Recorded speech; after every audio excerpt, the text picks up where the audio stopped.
Assalamualaikum and welcome back.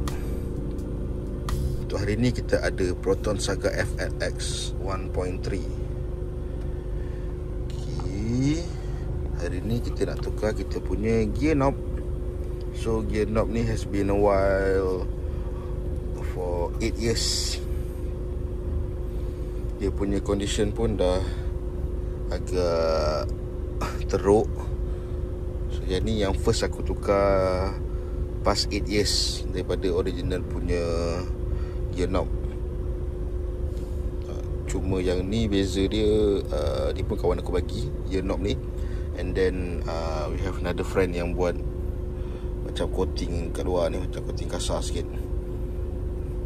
Yang ni dia engraving. So yang ni kita akan cari tempat untuk repair kita punya surface finish, untuk kita boleh pakai later on, untuk kita tukar-tukar. So without further ado, jom kita tengok gear knob apa yang kita nak tukar.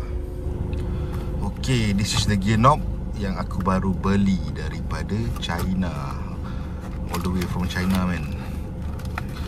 Initially aku ingat dia tak sempat sampai, tapi alhamdulillah dia manage to sampai on time, yang kita boleh ada story this week. Okay, untuk barang ni dia adapter kepada kita punya shifter. Tengok kita apa sesuai nak pakai. So yang ni kita punya gear knob. Emas baik kali dia. Okay, so yang ni dia mirip kepada AQT punya shifter. However yang atas ni dia bukan engraving, dia just painting atas ni. Most probably kalau pakai over the time, benda ni lah yang akan tertanggal dulu. Okay, without further ado, jom kita buka kita punya old gear knob, and then kita boleh tukar kepada yang baru. Let's go. Okay, untuk removal of the gear knob simple. Kita boleh just pusing. Kita pusing, dan ni boleh buka. Just like that. So this is the old knob. Okay, for this part kita kena test lah mana satu yang ngam dengan kita punya shaft ni.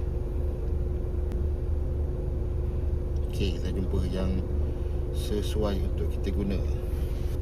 Okay, dan kita boleh masukkan kat dalam kita punya gear knob. Masukkan dulu, ngam-ngam. Nanti along the way dia akan ketat lah bila kita pasang dekat kita punya shifter.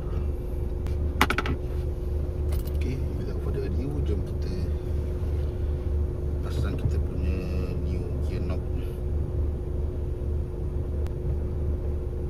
So pusing hingga habis.